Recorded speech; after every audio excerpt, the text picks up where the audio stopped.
안녕하십니까. 목동종로학원 여지영입니다. 이 시간에는 9월 평가원 23학년도 9월 평가원 모의고사 화법값 작문 설명을 해보겠습니다. 자, 일단 문제가 그렇게 어렵진 않았는데 여러분이 꼭 조심해야 될 부분, 화법값 작문을 빨리 풀어야 된다는 생각에 막 서두르다가 문제를 실수하면 안 된다는 거죠. 쉬우면 쉬운 대로 잘 풀어내야지 자기 점수를 획득할 수 있는 거예요. 서두르다가 실수하면 오히려 손해가 되는 거죠. 네. 한번 가보죠. 바로 문제로 가보겠습니다. 아이고야. 본문을 잠깐 보려고 그랬는데 너무 넘겨버렸네요. 그 종자금고 이야기가 나왔죠. 종자금고 얘기가 나오고 우리나라에도 종자금고가 있어. 그리고 이 종자금고가 어떤 의의가 있는지까지 이야기가 나오고 설명이 나오고 끝났습니다.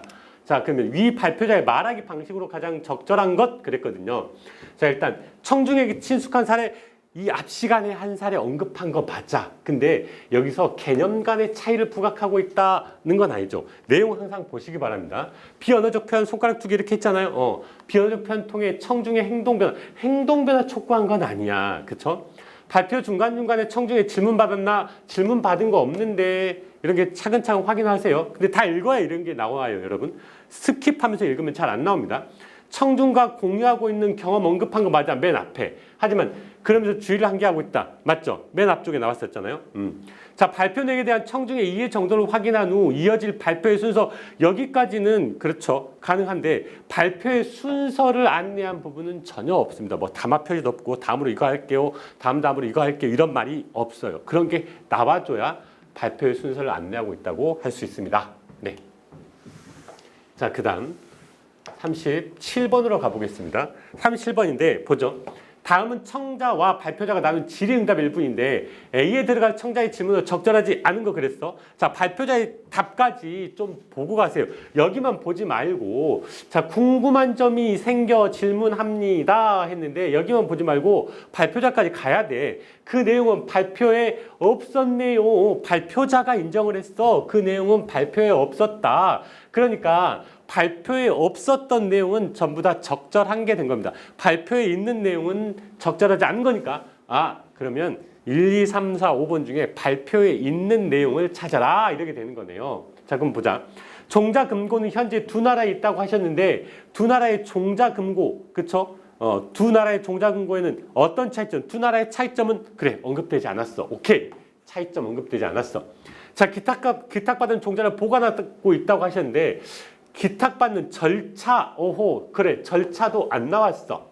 자, 현재 보관 중인 종자 규모를 말씀하셨는데 종자 금고에는 우리나라 종자만 보관하나요? 아니야, 본문에 분명히 다른 나라 종자도 있다고 언급을 했습니다. 그러니까 이거는 답이 나와 있어. 이미 다른 나라 종자도 있어요. 이렇게. 그러니까 3번이 답이겠네요. 나머지 확인합시다. 이미 답이 나온 상황인데 확인 꼭 해야 되나요? 빨리라도 좀 확인을 하세요. 내가 혹시 못 본 건 있을 수 있을까요?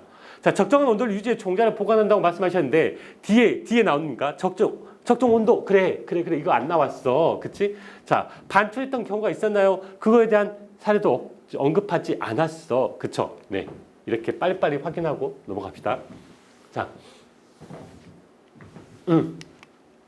자, 그 다음 질문으로 가보겠습니다. 5문제짜리 질문이에요. 자, 그래서 한번 가보죠. 문제를 일단 좀 보고 갈게요. 가에서 이제 청소년 펜 상품 소비가 우려된다, 이렇게. 그래서 펜 상품, 펜카페 이런 거 얘기하나? 아니면 굿즈 얘기하나 봐요. 그쵸? 근데 이제 이런 것들을 보면서 일단 첫 번째, 충동적인 소비가 문제다. 충동적으로 소비한다. 그쵸?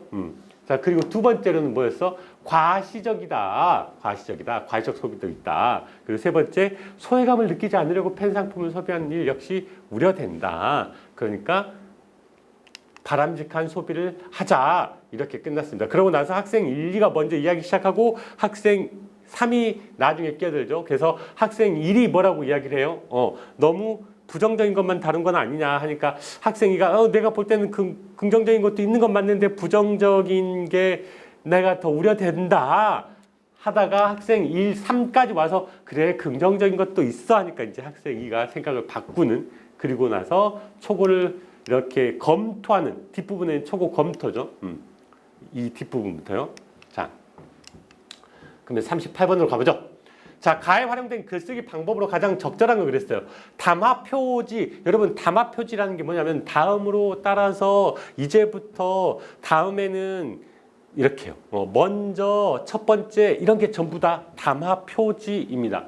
나와나요? 그렇죠. 나오죠. 담화 표지가 분명히 나와요. 제가 이제 시험지를 좀 볼게요. 이렇게 다음으로 이렇게 마지막으로 이런 식으로 담화 표지가 나옵니다.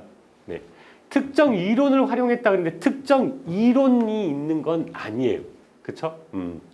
자, 다른 나라의 사례와 대조했다 그랬는데 다른 나라의 사례가 언급되지 않았습니다. 예상되는 반론도 없었고요. 그렇죠? 중심화제에 대한 인식을 시기별로 제시했다. 시기별 제시도 아닙니다. 세 가지 항목화에서 나왔습니다. 우려되는 점 세 가지 이렇게. 네.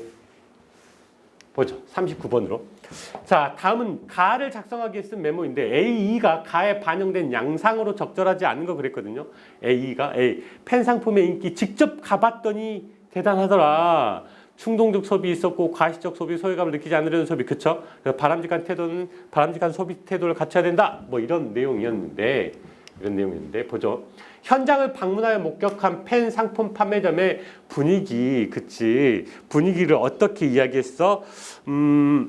처음에 이렇게 이야기 나옵니다.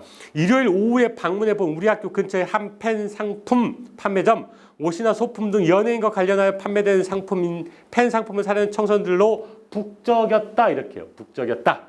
이렇게. 자, 이 글쓴이 자신의 경험을 근거로 들었다라고 했는데, B부분이에요. B부분은 직접 가서 확인해 볼까요? 여러분도 봐야 되니까. 충동적 소비 나오잖아. 그쵸? 자, 첫 번째 보자. 2020년에 실시한 설문조사에 따르면 67%가 충동적으로 펜 상품을 산 적이 있다고 응답했어. 이러한 일회성 소비는 잘못된 소비 습관의 형성으로 이어질 수 있다 했는데 자기의 경험이 전혀 없네요. 그쵸? 그러니까 아이고야. 여기입니다. 글쓴이 자신의 경험을 근거로 들었다는 건 잘못된 말이네요. 그쵸? 네. 자, 전문가의 견해를 인용하여 펜 상품을 과시적으로 소비하는 행위의 심리적 원인, 전문가의 그쵸? 사회학자 유세모 교수는 이라고 나옵니다. 그쵸? 자, 학생을 인터뷰하여 펜 상품을 소비하는 이유가 소외감과 관련이 있다. 학생 인터뷰 나오죠. 1학년 정동그라미 이렇게. 자, 관련 저서를 근거로 들었다. 관련 저서 박네모의 저서 청소년의 펜 상품 소비 문화. 이래서 청소년들은 합리적이고 주체적인 소비 태도를 갖출 필요가 있다. 이렇게 하나씩 다 확인했습니다. 자, 41번으로 가겠습니다. 기억과 나의 대화 상황을 고려할 때 A에 들어갈 말로 가장 적절한 거 그랬거든요. 그럼 기억으로 가보겠습니다. 기억은 뭐였냐면 아까 우리 잠깐 봤는데요. 그 설문조사에 했다는 이야기야. 2020년에 실시한 설문조사에 따르면 67%가 충동적으로 펜 상품을 산 적이 있다고 응답했대요. 그렇죠? 자, 그러면 그것과 관련해서 나에서 뭐라고 했냐면 A 바로 부분에 이렇게 말했어. 같은 문단에서 설문조사 자료 인용할 때 빠뜨린 게 있어. 이거 빠뜨렸어 하니까 뭐라고 했냐면 설문조사 자료 내용 믿기 어렵겠구나. 그게 빠지면 신뢰성에 문제가 생기겠구나. 그게 빠지면 보통은 누가 했냐, 응답자가 누구냐 이런 내용이어야 되잖아요. 그렇죠? 근데 문제가 더 정확하게 풀려면 아닌 것도 근거가 나와야지. 자, 보자. 설문조사가 언제 이루어졌는지는 밝혔습니다. 2020년이라고. 그렇죠? 밝혔어요. 자료를 인용하고 있다고 밝혔어요. 자, 설문조사 응답 결과를 순위대로 이건 순위 문제가 아니잖아요. 순위하고는 관련 없는 이야기예요.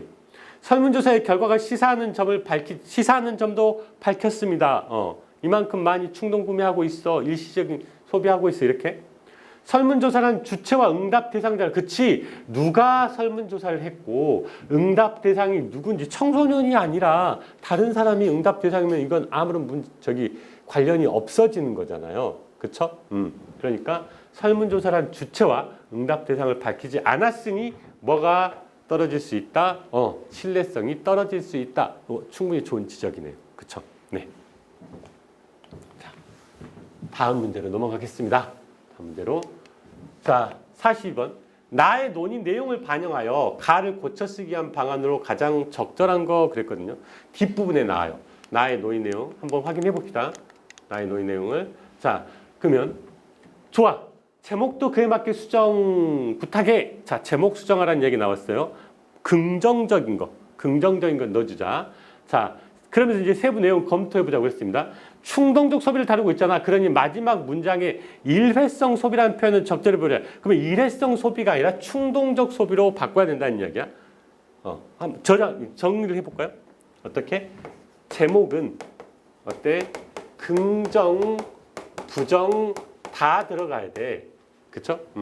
그리고 두 번째로 일회적 소비는 어색해. 일회적 소비 어색하니까 이거 뭘로 원래대로 충동적 소비로 바꿔줘야 해. 이렇게. 자, 그리고 다시 보니 이 이야기도 그래서 수정한다고 했습니다. 혹시 더 검토할 마지막 문단에 글의 초점에서 벗어난 내용이 있으니 삭제가 필요해 보여. 그래서 삭제할 내용이 있습니다. 마지막 문단에서 삭제할 내용. 자, 펜 상품 시장의 규모가 확대되었음을 강조하려면 비교 기준이 되는 해외 펜 상품 시장 규모 비교 기준을 잡아주래요. 비교 기준을. 어느 해는 이랬는데 이 해는 이렇게 커졌다. 이렇게.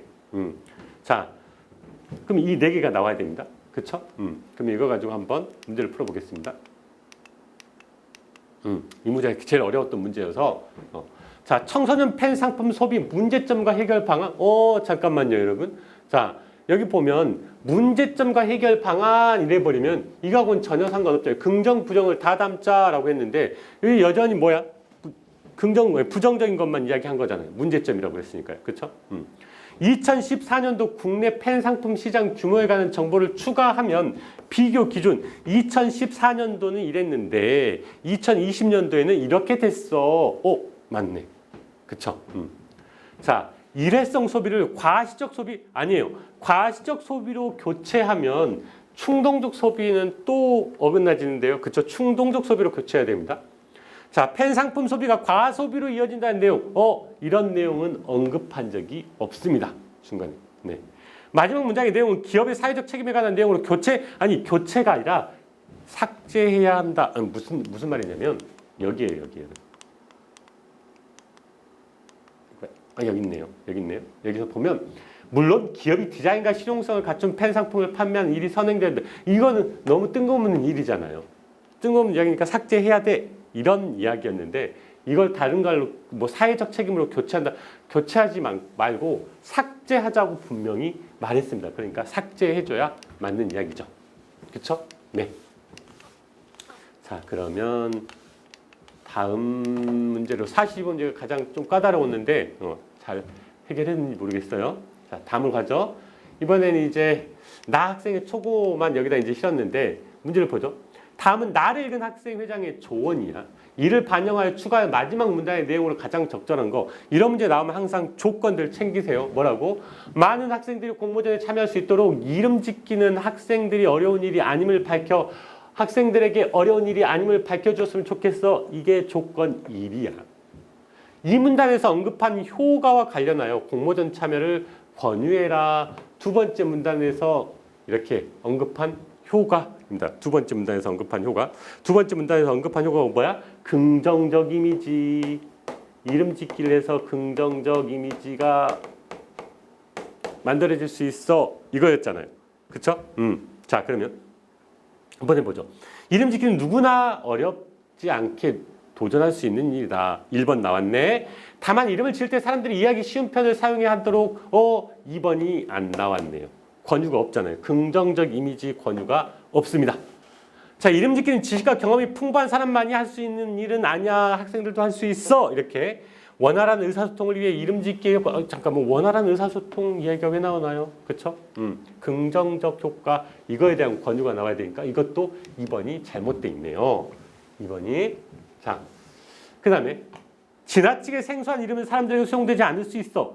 새로운 체육대회의 긍정적 이미지를 느낄 수 있는 이름을 지어. 긍정적 이미지 2번은 나왔어. 하지만 1번이 안 나왔어. 뭐 학생들도 쉽게 지을 수 있어 라는 내용이 안 나왔어요. 자, 4번 가자. 이름 짓기는 대상을 새롭게 바라보게 한다. 올해 새롭게 바뀔 체육대회에 어울리는 참신한 이름이 지어진다면 많은 학생들이 이건 적극적인 참여 문제지 긍정적 이미지 문제가 아니에요. 그래서 1번, 2번 다 없습니다. 그렇죠? 학생들도 할 수 있어도 없고 긍정적 이미지도 없어. 자, 이름 짓기는 학생들도 충분히 할 수 있어. 1번 나왔네요. 새로운 체육대회는 누구나 즐길 수 있다는 긍정적 인식을 갖게 하는 좋은 이름을 지어 공모전에 도전해 보는 것은 어떨까라는 권유까지 다 나왔습니다. 네, 5번이 답이네요. 이렇게 조건 챙겨가는 문제들은 조건을 하나씩 이렇게 체크하면 됩니다. 다만 이제 순서 가끔 바꾸는 경우가 있으니까 그 순서 바꿀 때 조심하고 바뀐 거 조심하고요. 그러니까 1번이 앞에 나올 수도 있는데 1번이 뒤에 나올 수도 있다는 이야기를 하는 거예요. 자, 마지막 문제를 가죠. 자, 보기는 나를 보완하기 추가로 수집한 자료인데 자료 활용 방안이야. 봤더니 자료 1을 봤더니 뭐야? 등급 외의 사과보다 보조개 사과라고 했을 때 전 영역에서 어때? 훨씬 더 긍정적인 이미지가 있네요. 그렇죠? 외관도 더 예쁠 것 같다고 생각하고 영양소도 풍부할 것 같다고 생각하고 더 맛있을 것 같다고 생각하는 것도 더 많아졌습니다. 점수가 더 높아요. 두 번째, 자, 이렇게 대한민국 구석구석 쉽네. 국내 관광 활성화 캠페인 홍보에서 성공한 사람입니다. 성공한.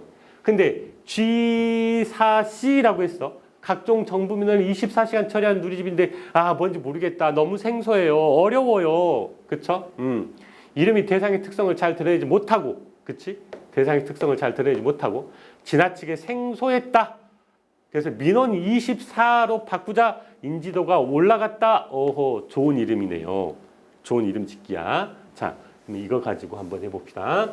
자, 자료 1을 보자. 등급 외 사과보다 보조개 사과가 외관과 맛 항목의 점수가 높다. 즉 확인했어. 사실 정보 맞아요. 자, 이름 짓기가 대상에 대한 인식을 변화시켰다는 근거로 이 문단에 긍정적으로 변화시켰다. 이렇게요. 자, 보조개 사과와 등급 외 사과의 영양소 항목에서 점수 차이가 작아. 그렇지. 가장 작다는 건 맞아. 그럼 이런 건 활용할까요? 아니, 활용할 필요가 없지. 성공했는데 전 것과 나중 것. 그러니까 이렇게 등급 외 사과와 보조개 사과의 차이점이 별로 없는 걸 활용한다는 건 이건 말이 안 되잖아요. 그렇죠? 더군다나 이게 이름 짓기가 대상에 대한 긍정적 이미지를 갖게 할 수 있다? 이거하고는 점수 차이가 가장 작다. 그러니까 긍정적 이미지를 갖게 할 수 있다. 이건 말이 안 되잖아요. 그렇죠? 점수 차이가 큰 걸 가지고 해야죠. 오히려 하려면. 자, 대한민국 구석구석이라는 이름이 관광객이 증가에 기여했다는 점 분명히 본문에 언급됐어요. 보기에 언급됐습니다. 잘 지어진 이름이 참여 동기, 그치. 증가, 참여 동기 이렇게. 자, G4C라는 이름의 의미를 파악하기 어렵다는 점을 이름이 지나치게 생소하여 사람들에게 받아들여지지 않은 사례로 문단사에 활용하자 이렇게요. 마지막 가죠. 민원 24라는 이름이 누리집의 인지도를 향상했다. 그러니까 대상의 특성을 잘 들으면서 민원이니까요. 24시간이니까 쉽게 이름을 짓는 것이 중요함을 보여주는 사례로 3단에 활용하자. 이렇게 됐죠? 네. 합법 설명을 마치겠는데요. 일단 여러분이 가장 조심해야 될 부분은 어렵냐 어렵지 않냐 보다는 차근차근 해서 실수를 안 하는 게 중요하다는 거. 그리고 또 하나는 이제 초반에 제가 이런 얘기를 했어야 되는데 제일 중요한 이야기인데요. 평가원에서는 이렇게 언어와 매체하고 화법과 작문 간의 차이를 최소화하려고 노력을 할 거거든요. 그렇다면 지금 이번에 문제가 이렇게 쉽게 느껴졌다면 우리 수능에서는 전년도도 마찬가지예요. 전년도도 그랬거든요. 화법과 작문에서 문제가 어려워질 수 있어요. 아셨죠? 문제가 이렇게 어려워질 수 있으니까 화법과 작문 공부 이번에 쉬웠네. 그러니까 화법과 작문 그냥 공부 좀 덜 할래. 아니요. 절대 아니에요. 여러분. 화법과 작문을 꾸준히 해주면서 어려운 화법 작문 문제가 나왔을 때 어떻게 대처할지 그 부분을 분명히 생각하면서 화법과 작문도 공부를 꾸준히 하셔야 됩니다. 어려운 문제도 풀어보셔야 돼요. 아시겠죠? 분명히 언어와 매체와 화법과 작문의 차이를 줄이려고 할 거니까 줄이려고 하면 결국은 작년처럼 화법과 작문 문제를 어렵게 낼 수밖에 없거든요. 작년 수능처럼. 그러니까 작년 수능 문제를 한번 다시 보시면서 화법 화작 문제도 이렇게 어려워질 수 있구나. 이걸 꼭 좀 한번 생각해 보셔야 됩니다. 아셨죠? 네, 여기까지 화작 설명을 마치겠습니다.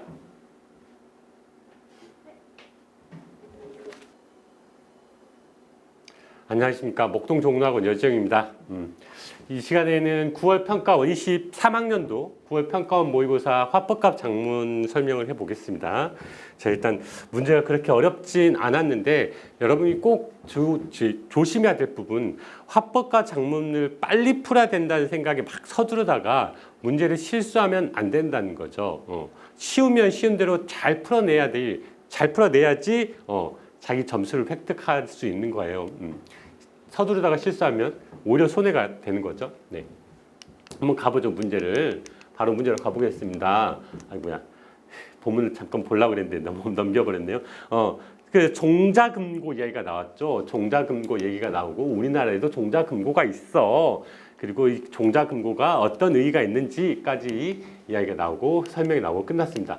자, 그러면 위 발표자의 말하기 방식으로 가장 적절한 것 그랬거든요. 자, 일단 청중에게 친숙한 사례, 이 앞 시간에 한 사례 언급한 거 맞아. 근데 여기서 개념 간의 차이를 부각하고 있다는 건 아니죠. 내용 항상 보시기 바랍니다. 비언어적 표현 손가락 두 개 이렇게 했잖아요. 비언어적 표현 통해 청중의 행동 변화 촉구한 건 아니야. 그쵸? 발표 중간중간에 청중에 질문 받았나? 질문 받은 거 없는데 이런 게 차근차근 확인하세요. 근데 다 읽어야 이런 게 나와요, 여러분. 스킵하면서 읽으면 잘 안 나옵니다. 청중과 공유하고 있는 경험 언급한 거 맞아, 맨 앞에. 하지만 그러면서 주의를 한계하고 있다. 맞죠? 맨 앞쪽에 나왔었잖아요. 자, 발표 내용에 대한 청중의 이해 정도를 확인한 후 이어질 발표의 순서, 여기까지는 그렇죠. 가능한데 발표의 순서를 안내한 부분은 전혀 없습니다. 뭐 담화 표시도 없고 다음으로 이거 할게요. 다음으로 이거 할게요. 이런 말이 없어요. 그런 게 나와줘야 발표의 순서를 안내하고 있다고 할 수 있습니다. 네. 자, 그 다음 37번으로 가보겠습니다. 37번인데 보죠. 다음은 청자와 발표자가 나눈 질의응답 일분인데 A에 들어갈 청자의 질문은 적절하지 않은 거 그랬어. 자, 발표자의 답까지 좀 보고 가세요. 여기만 보지 말고, 자, 궁금한 점이 생겨 질문합니다 했는데 여기만 보지 말고 발표자까지 가야 돼. 그 내용은 발표에 없었네요. 발표자가 인정을 했어. 그 내용은 발표에 없었다. 그러니까 발표에 없었던 내용은 전부 다 적절한 게 된 겁니다. 발표에 있는 내용은 적절하지 않은 거니까, 그러면 1, 2, 3, 4, 5번 중에 발표에 있는 내용을 찾아라 이렇게 되는 거네요. 자, 그럼 보자. 종자금고는 현재 두 나라에 있다고 하셨는데 두 나라의 종자금고, 그쵸? 두 나라의 종자금고에는 어떤 차이점? 두 나라의 차이점은 그래, 언급되지 않았어. 오케이, 차이점 언급되지 않았어. 자, 기탁받은 종자를 보관하고 있다고 하셨는데 기탁받는 절차, 그래, 절차도 안 나왔어. 자, 현재 보관 중인 종자 규모를 말씀하셨는데 종자 금고에는 우리나라 종자만 보관하나요? 아니야, 본문에 분명히 다른 나라 종자도 있다고 언급을 했습니다. 그러니까 이거는 답이 나와 있어. 이미 다른 나라 종자도 있어요. 이렇게. 그러니까 3번이 답이겠네요. 나머지 확인합시다. 이미 답이 나온 상황인데 확인 꼭 해야 되나요? 빨리라도 좀 확인을 하세요. 내가 혹시 못 본 거 있을 수 있을까요? 자, 적정한 온도를 유지해 종자를 보관한다고 말씀하셨는데 뒤에 나옵니까? 적정 온도. 그래 이거 안 나왔어. 그치? 자, 반출했던 경우가 있었나요? 그거에 대한 사례도 언급하지 않았어. 그쵸? 네, 이렇게 빨리빨리 확인하고 넘어갑시다. 자, 자, 그 다음 지문으로 가보겠습니다. 5문제짜리 지문이에요. 자, 그래서 한번 가보죠. 문제를 일단 좀 보고 갈게요. 가에서 이제 청소년 펜 상품 소비가 우려된다 이렇게.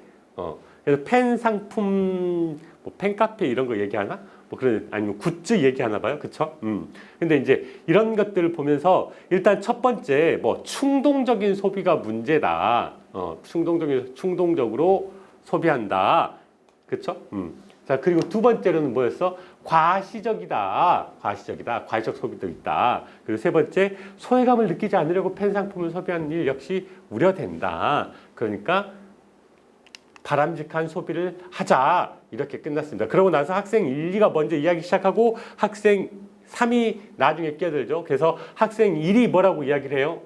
너무 부정적인 것만 다룬 건 아니냐 하니까 학생 2가 내가 볼 때는 긍정적인 것도 있는 건 맞는데 부정적인 게 내가 더 우려된다 하다가 학생 1, 3까지 와서 그래 긍정적인 것도 있어 하니까 이제 학생 2가 생각을 바꾸는, 그리고 나서 초고를 이렇게 검토하는, 뒷부분에 초고 검토죠.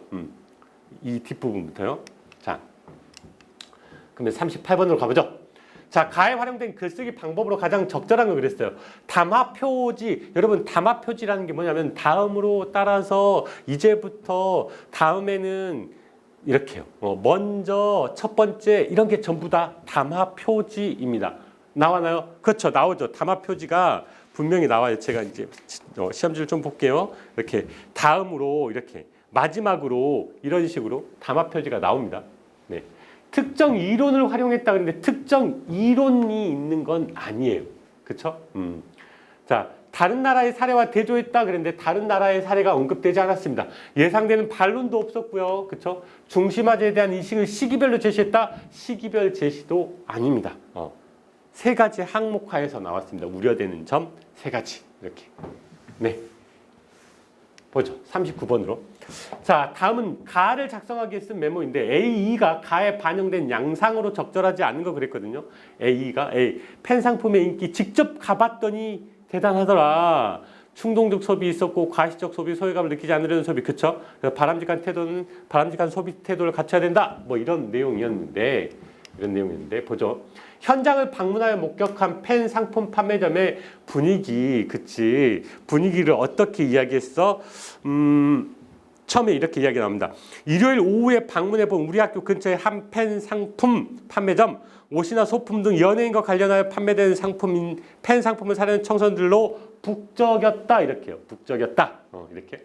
자, 이 글쓴이 자신의 경험을 근거로 들었다라고 했는데, B부분이에요. B부분은 직접 가서 확인해 볼까요? 여러분도 봐야 되니까.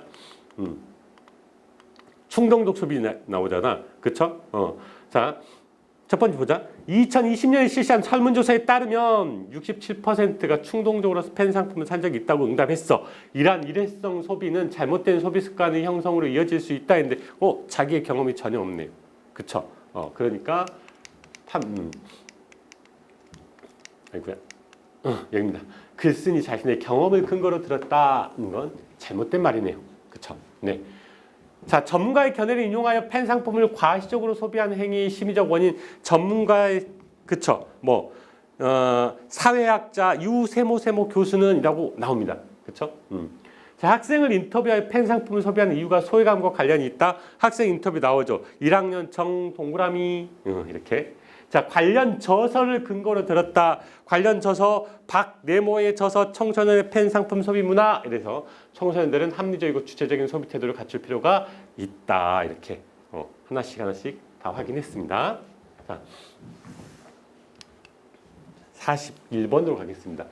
기억과 나의 대화 상황을 고려할 때 A에 들어갈 말로 가장 적절한 거 그랬거든요. 그럼 기억으로 가보겠습니다. 기억은 뭐였냐면 아까 우리 잠깐 봤는데요. 그 설문조사에 했다는 이야기야. 2020년에 실시한 설문조사에 따르면 67%가 충동적으로 펜 상품을 산 적이 있다고 응답했대요.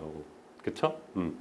자, 그러면 그것과 관련해서 나에서 뭐라고 했냐면 A 바로 부분에 이렇게 말했어.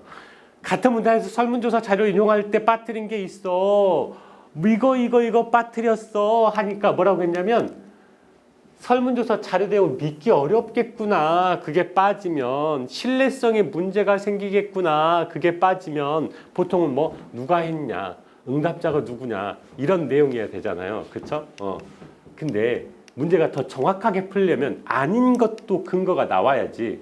자, 보자. 설문조사가 언제 이루어졌는지는 밝혔습니다. 2020년이라고.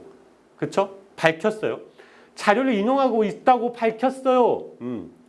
자, 설문조사 응답 결과를 순위대로 이건 순위 문제가 아니잖아요. 순위하고는 관련 없는 이야기예요. 설문조사의 결과가 시사하는 점도 밝혔습니다. 이만큼 많이 충동 구매하고 있어. 일시적인 소비하고 있어. 이렇게. 설문조사란 주체와 응답 대상자. 그치? 누가 설문조사를 했고 응답 대상이 누군지 청소년이 아니라 다른 사람이 응답 대상이면 이건 아무런 관련이 없어지는 거잖아요. 그쵸? 그러니까 설문조사란 주체와 응답 대상을 밝히지 않았으니 뭐가 떨어질 수 있다? 신뢰성이 떨어질 수 있다. 충분히 좋은 지적이네요. 그쵸? 네. 자, 다음 문제로 넘어가겠습니다. 다음 문제로. 자, 42번. 나의 논의 내용을 반영하여 가를 고쳐 쓰기 위한 방안으로 가장 적절한 거 그랬거든요. 뒷부분에 나와요. 나의 논의 내용 한번 확인해 봅시다. 나의 논의 내용을. 자, 그러면 좋아. 제목도 그에 맞게 수정 부탁해. 자, 제목 수정하라는 얘기 나왔어요. 긍정적인 거 넣어주자. 자, 그러면서 이제 세부 내용 검토해 보자고 했습니다. 충동적 소비를 다루고 있잖아. 그러니 마지막 문장에 일회성 소비라는 표현은 적절히 보자. 그러면 일회성 소비가 아니라 충동적 소비로 바꿔야 된다는 이야기야. 한번 정리를 해볼까요? 어떻게? 제목은 어때? 긍정, 부정 다 들어가야 돼. 그쵸? 그리고 두 번째로 일회적 소비는 어색해. 일회적 소비 어색하니까 이거 뭘로 원래대로 충동적 소비로 바꿔줘야 해. 이렇게. 자, 그리고 다시 보니 이 이야기도 그래서 수정한다고 했습니다. 혹시 더 검토할 마지막 문단에 글의 초점에서 벗어난 내용이 있으니 삭제가 필요해 보여. 그래서 삭제할 내용이 있습니다. 마지막 문단에서 삭제할 내용. 자, 펜 상품 시장의 규모가 확대되었음을 강조하려면 비교 기준이 되는 해외 펜 상품 시장 규모 비교 기준을 잡아주래요. 비교 기준을. 어느 해는 이랬는데 이 해는 이렇게 커졌다. 이렇게. 자, 그럼 이 네 개가 나와야 됩니다. 그쵸? 그럼 이거 가지고 한번 문제를 풀어보겠습니다. 이 문제가 제일 어려웠던 문제여서 자, 청소년 펜 상품 소비 문제점과 해결 방안. 잠깐만요, 여러분. 자, 여기 보면 문제점과 해결 방안 이래 버리면 이거하고는 전혀 상관없죠. 긍정, 부정을 다 담자라고 했는데 여기 여전히 뭐야? 부정적인 것만 이야기한 거잖아요. 문제점이라고 했으니까요. 그렇죠? 2014년도 국내 펜 상품 시장 규모에 관한 정보를 추가하면 비교 기준 2014년도는 이랬는데 2020년도에는 이렇게 됐어. 맞네. 그쵸? 자, 일회성 소비를 과시적 소비 아니에요. 과시적 소비로 교체하면 충동적 소비는 또 어긋나지는데요. 그쵸? 충동적 소비로 교체해야 됩니다. 자, 펜 상품 소비가 과소비로 이어진다는 내용. 이런 내용은 언급한 적이 없습니다. 중간에. 네. 마지막 문장의 내용은 기업의 사회적 책임에 관한 내용으로 교체가 아니라 삭제해야 한다. 무슨 말이냐면 여기에요. 여기 있네요. 여기서 보면 물론 기업이 디자인과 실용성을 갖춘 펜 상품을 판매하는 일이 선행되는데 이거는 너무 뜬금없는 일이잖아요. 뜬금없는 이야기니까 삭제해야 돼. 이런 이야기였는데 이걸 다른 걸로 뭐 사회적 책임으로 교체하지 말고 삭제하자고 분명히 말했습니다. 그러니까 삭제해줘야 맞는 이야기죠. 그렇죠? 네. 자, 그러면 다음 문제로 42번째가 가장 좀 까다로웠는데 잘 해결했는지 모르겠어요. 자, 다음을 가죠. 이번에는 이제 나 학생의 초고만 여기다 이제 실었는데 문제를 보죠. 다음은 나를 읽은 학생 회장의 조언이야. 이를 반영하여 추가할 마지막 문단의 내용으로 가장 적절한 거. 이런 문제 나오면 항상 조건들 챙기세요. 뭐라고? 많은 학생들이 공모전에 참여할 수 있도록 이름 짓기는 학생들이 어려운 일이 아님을 밝혀 학생들에게 어려운 일이 아님을 밝혀줬으면 좋겠어. 이게 조건 1이야. 이 문단에서 언급한 효과와 관련하여 공모전 참여를 권유해라. 두 번째 문단에서 이렇게 언급한 효과입니다. 두 번째 문단에서 언급한 효과. 두 번째 문단에서 언급한 효과가 뭐야? 긍정적 이미지. 이름 짓기를 해서 긍정적 이미지가 만들어질 수 있어. 이거였잖아요. 그쵸? 자, 그러면 한번 해보죠. 이름 짓기는 누구나 어렵지 않게 도전할 수 있는 일이다. 1번 나왔네. 다만 이름을 지을 때 사람들이 이해하기 쉬운 표현을 사용해야 하도록 2번이 안 나왔네요. 권유가 없잖아요. 긍정적 이미지 권유가 없습니다. 자, 이름 짓기는 지식과 경험이 풍부한 사람만이 할 수 있는 일은 아니야. 학생들도 할 수 있어. 이렇게 원활한 의사소통을 위해 이름 짓기 잠깐만 원활한 의사소통 이야기가 왜 나오나요? 그렇죠? 긍정적 효과 이거에 대한 권유가 나와야 되니까 이것도 2번이 잘못돼 있네요. 2번이 자, 그다음에 지나치게 생소한 이름은 사람들에게 수용되지 않을 수 있어. 새로운 체육대회의 긍정적 이미지를 느낄 수 있는 이름을 지어. 긍정적 이미지 2번은 나왔어. 하지만 1번이 안 나왔어. 뭐 학생들도 쉽게 지을 수 있어 라는 내용이 안 나왔어요. 자, 4번 가자. 이름 짓기는 대상을 새롭게 바라보게 한다. 올해 새롭게 바뀔 체육대회에 어울리는 참신한 이름이 지어진다면 많은 학생들이 이건 적극적인 참여 문제지 긍정적 이미지 문제가 아니에요. 그래서 1번, 2번 다 없습니다. 그렇죠? 학생들도 할 수 있어도 없고 긍정적 이미지도 없어. 자, 이름 짓기는 학생들도 충분히 할 수 있어. 1번 나왔네요. 새로운 체육대회는 누구나 즐길 수 있다는 긍정적 인식을 갖게 하는 좋은 이름을 지어 공모전에 도전해 보는 것은 어떨까라는 권유까지 다 나왔습니다. 네, 5번이 답이네요. 이렇게 조건 챙겨가는 문제들은 조건을 하나씩 이렇게 체크하면 됩니다. 다만 이제 순서 가끔 바꾸는 경우가 있으니까 그 순서 바꿀 때 조심하고 바뀐 거 조심하고요. 그러니까 1번이 앞에 나올 수도 있는데 1번이 뒤에 나올 수도 있다는 이야기를 하는 거예요. 자, 마지막 문제를 가죠. 자, 보기는 나를 보완하기 추가로 수집한 자료인데 자료 활용 방안이야. 봤더니 자료 1을 봤더니 뭐야? 등급 외의 사과보다 보조개 사과라고 했을 때 전 영역에서 어때? 훨씬 더 긍정적인 이미지가 있네요. 그렇죠? 외관도 더 예쁠 것 같다고 생각하고 영양소도 풍부할 것 같다고 생각하고 더 맛있을 것 같다고 생각하는 것도 더 많아졌습니다. 점수가 더 높아요.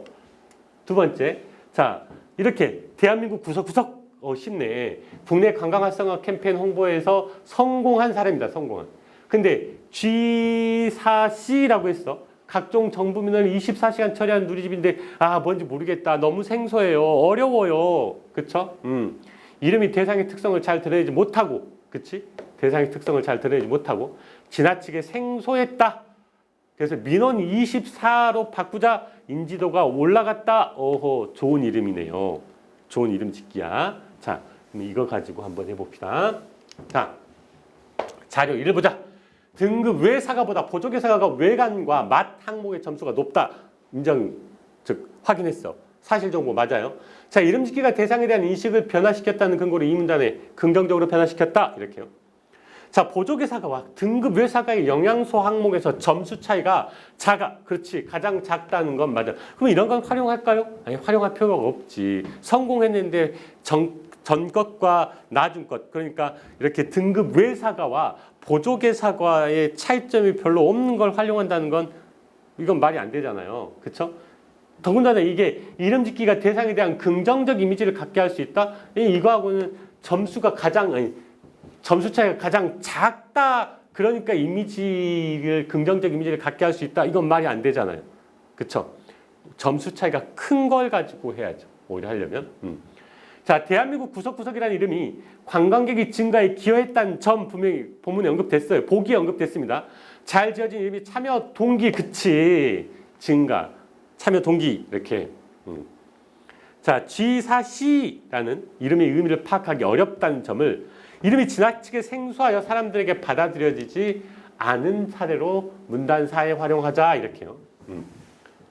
마지막 가죠. 민원 24라는 이름이 누리집의 인지도를 향상했다. 그러니까 대상의 특성을 잘 들으면서 민원이니까요. 24시간이니까 쉽게 이름을 짓는 것이 중요함을 보여주는 사례로 3단에 활용하자. 이렇게 됐죠? 네. 합법 설명을 마치겠는데요. 일단 여러분이 가장 조심해야 될 부분은 어렵냐 어렵지 않냐보다는 차근차근 해서 어때? 실수를 안 하는 게 중요하다는 거. 그리고 또 하나는 이제 초반에 제가 이런 얘기를 했어야 되는데 제일 중요한 이야기인데요. 평가원에서는 이렇게 언어와 매체하고 화법과 작문 간의 차이를 최소화하려고 노력을 할 거거든요. 그렇다면 지금 이번에 문제가 이렇게 쉽게 느껴졌다면 우리 수능에서는 전년도도 마찬가지예요. 전년도도 그랬거든요. 화법과 작문에서 문제가 어려워질 수 있어요. 아셨죠? 문제가 이렇게 어려워질 수 있으니까 화법과 작문 공부 이번에 쉬웠네. 그러니까 화법과 작문 그냥 공부 좀 덜 할래. 아니요. 절대 아니에요. 여러분. 화법과 작문을 꾸준히 해주면서 어려운 화법 작문 문제가 나왔을 때 어떻게 대처할지 그 부분을 분명히 생각하면서 화법과 작문도 공부를 꾸준히 하셔야 됩니다. 어려운 문제도 풀어보셔야 돼요. 아시겠죠?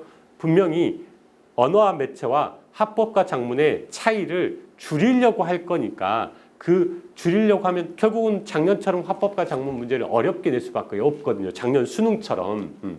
그러니까 작년 수능 문제를 한번 다시 보시면서 화법 화작 문제도 이렇게 어려워질 수 있구나. 이걸 꼭 좀 한번 생각해 보셔야 됩니다. 아셨죠? 네, 여기까지 화작 설명을 마치겠습니다.